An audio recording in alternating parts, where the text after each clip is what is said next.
The Daylight Limited by Lynn Oliver.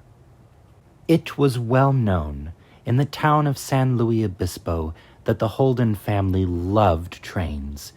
Every afternoon, when they heard the train whistle, they would stop their chores to watch the Daylight Limited thunder along the tracks. Mr. and Mrs. Holden would wave at the engineer. Tuck and Billy would chase the sleek orange engine until they fell down, exhausted. Chief wagged his tail so hard that it looked like his backside was going to fall off. "There's something about a train that makes a person feel alive," Mr. Holden would say. One night, Tuck had a dream that he was riding in a train car made of glass. "I saw mountains and sky all around me," he told his family. "It was like being in a huge moving window." Mr. Holden always listened carefully to his children. "I think you've got an idea there, son," he said. Mrs. Holden, who had an artistic flair, drew a picture of Tuck's dream train car. It had a great domed roof made of glass and comfortable chairs where a person could watch the world whiz by. Mr. Holden, who loved to tinker in his workshop, studied his wife's picture. "I'm going to build that," he said. Mr. Holden spent many days and nights constructing a perfect model. Tuck helped, asking questions and offering ideas. "Let's call it the Tucker," he suggested. "That's not fair," said Billy. "I want a train car named after me, too." "How about the Chief?" said Tuck. Chief wagged his tail heartily. "Too late," said Mr. Holden. "There is already a train called the Chief." "I think we should call it the Dome Car," Mrs. Holden said simply. She had a way of getting to the heart of the matter. When the model of the Dome Car was finished, it was like a real train car in every way. The wheels turned and the doors opened. The windows arched up to the sky, and inside were chairs that swiveled. There was even a cord that the crew could pull to sound whistle signals. 2 short blasts to go forward, 4 short blasts to brake. Tuck and his father proudly showed their invention to the engineer of the Daylight Limited. "A train made of glass!" the engineer chuckled. He held his sides and laughed so hard he popped a button off his overalls. Mrs. Fernandez, who worked at the ticket window, didn't laugh. Instead, she showed Tuck and Mr. Holden a poster on the station wall. It said, "Visit the Invention of Tomorrow contest, June 26, 1939, at the New York World's Fair." "You should take your invention to the World's Fair," she suggested. "It's the place for big ideas." "The Invention of Tomorrow," said Tuck, his eyes shining with excitement. "That's perfect. We'll win the contest, and then everyone will know about our dome car. We'll be famous."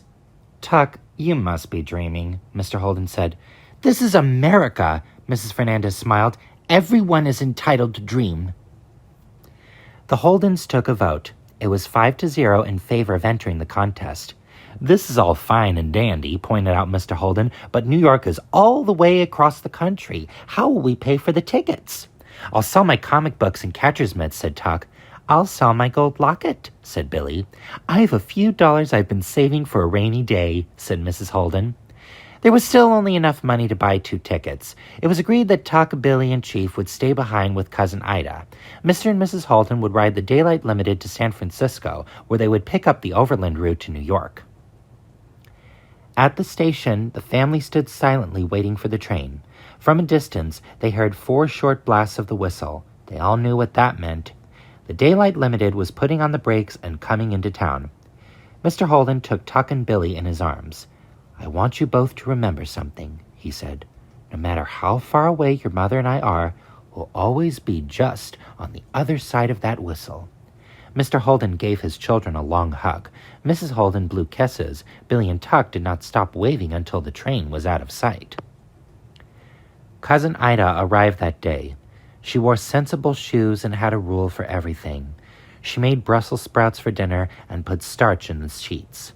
She insisted on baths and would not allow whispering after the lights were out. Cousin Ida had no use for fun. When Chief brought her his rubber ball to toss, she locked it in a drawer and said, "Who does he think I am, Babe Ruth?" Tuck checked off each day on the calendar.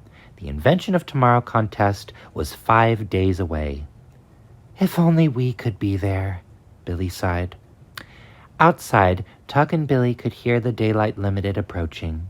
The sound of the whistle made them think of their mother and father. They knew that somewhere on their way to New York City, their parents were thinking of them too. The next day, Cousin Ida went to the train station to pick up a package. "You children are to wait for me on the platform," she said. "No wandering away, no unnecessary giggling, no teasing or wrestling, no buying of candy or kicking of cans." Cousin Ida turned to Chief. "As for you," she said, "no barking, no biting, no scratching, no whimpering, no anything." Satisfied that the rules had been laid down, Cousin Ida disappeared into the depot. The Daylight Limited was stopped in the station, sitting on the tracks like a snake sleeping in the sun. The smell of food floated from the dining car. Chief sniffed. There was steak in the air. Chief loved steak. He jumped from the bench, bounded across the platform, and leapt onto the train. Tuck and Billy ran after him. Chief dashed through the dining car, following his nose to the kitchen. "Who do we have here?" The chief smiled. "I'm sorry, mister," Billy said breathlessly. "Our dog smelled food." "He must be hungry," said the chief. "I was just whipping up a little dinner for Gypsy, Miss LaRue's dog. There's some left over." "Loretta LaRue is on this train?" asked Tuck, his eyes opening wide. She was the most famous movie star in Hollywood. "Could I get her autograph?" "Miss LaRue has a private car all the way at the end of the train," said the chef. "She doesn't like visitors." "But she's Tuck's all-time favorite star," said Billy. "It would mean so much to him." The chef scratched his chin. "I'll make you a deal," he said to Tuck. "If you promise not to be a pest, I'll let you deliver Gypsy's dinner. At least you'll get to see Miss LaRue." Tuck grinned and shook the chef's hand so hard that he finally had to ask Tuck to stop. With Gypsy's dinner in hand, Tuck and Billy were heading to Loretta LaRue's private car when the engine suddenly shot out a cloud of white steam. "All aboard!" the conductor called. "Next stop, San Francisco." "Billy, the train is leaving!" exclaimed Tuck. Another blast of steam rose up. The train lurched forward. "Uh-oh," said Billy. "We're moving." Billy grabbed Chief, and they tried to get to the exit, pushing their way through the crowded parlor car. The train picked up speed. The clickety-clack of the wheels grew louder and faster. Tuck looked out the window. The station was far back in the distance now. Up ahead, he could see the pine-covered mountains that ran along the California coast. "Looks like we're going to San Francisco," Tuck said. Billy giggled. This was definitely against Cousin Ida's rules. Loretta LaRue's name was written in gold letters on the door of her private car. Tuck knocked. Billy and Chief waited in the shadows. "Who is it?" came the throaty voice from inside. "I've brought Gypsy's dinner," said Tuck. The door flew open, and there stood Loretta LaRue. "Thank goodness you're here," she said. "Gypsy was getting very cranky. Come in." Loretta sat down on a red velvet chair. "Put the bowl near me," she said to Tuck. "Gypsy doesn't like to eat alone." Loretta looked out the window as the Daylight Limited chugged up the mountain pass. Large rocks were scattered on top of jagged cliffs. "This view reminds me of when I made Rio Rojo," she said. "Did you see that movie?" "3 times, ma'am," answered Tuck. "You're a good boy," she smiled. Suddenly, Tuck heard a rumbling noise. He looked out the window, and what he saw made his heart pound fast. Several of the rocks had come loose and were tumbling down the mountain, heading right toward them. "Watch out!" Tuck yelled. "It's a rock slide!" Smack! Rocks pounded into their car. Crash! A large rock hit the train just where Loretta's car was connected to the one in front. "Oh, no," Tuck moaned. "The coupler's been hit." What's a coupler?" screamed Loretta. "It's what hooks us up to the rest of the train," said Tuck. "Ours is broken almost in half." "What will become of us?" cried Loretta. Tuck looked at the twisted metal coupler. He had a sinking feeling in the bottom of his stomach. The coupler held for a moment, but it was too damaged to last. It rattled and shook under the strain. "Help!" screamed Loretta. "We're coming undone!" The weakened hook gave way. Loretta's car broke away from the Daylight Limited and began to slide back, picking up speed as it rolled down the steep grade. Billy stared in horror. "My brother's in there!" she screamed. "We have to stop that car!" "They have a handbrake inside," said the conductor, "but Miss LaRue doesn't even know it's there." "I'll tell Tuck," said Billy. "They're halfway down the mountain," said the conductor. "He can't hear you." "Yes, he can," said Billy. "Just get me to the whistle." Billy and Chief ran after the conductor. There was no time to lose. Billy knew that Tuck would understand her. Their father had taught them all about whistle signals. 2 short blasts to go forward, 4 short blasts to break. She took hold of the whistle cord and pulled. The car with Tuck and Loretta inside was zooming downhill faster than a roller coaster. Tuck felt as if they were going to fly right off the tracks. The accident had happened so fast, he was afraid, very afraid, and he didn't know what to do. Then he heard the whistle. 1, 2, 3, 4. 4 short blasts. It was the signal to brake. "Is there a handbrake in here?" Tuck shouted to Loretta. "I'm an actress," she cried. "I make entrances and exits. I don't know anything about trains." Tuck looked all over the car, but he could not find the brake. Again, he heard 4 short blasts. Billy was talking to him from the engine, telling him to find the brake. It was nowhere to be seen. Tuck's eyes scanned every detail of the car.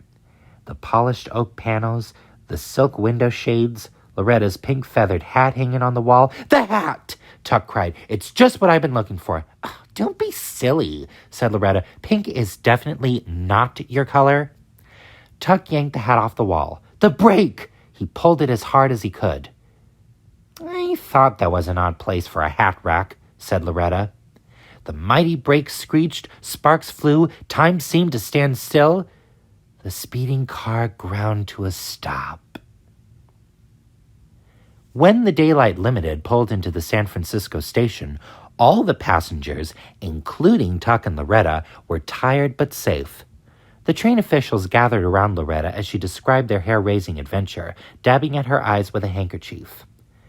"This boy is a true hero," she said, taking Tuck's hand. "He saved our lives." "With a lot of help from my sister," Tuck said. "How can I ever thank you, children? Please, tell me what I can do. Anything." "Anything?" asked Tuck. "Anything at all," said Loretta.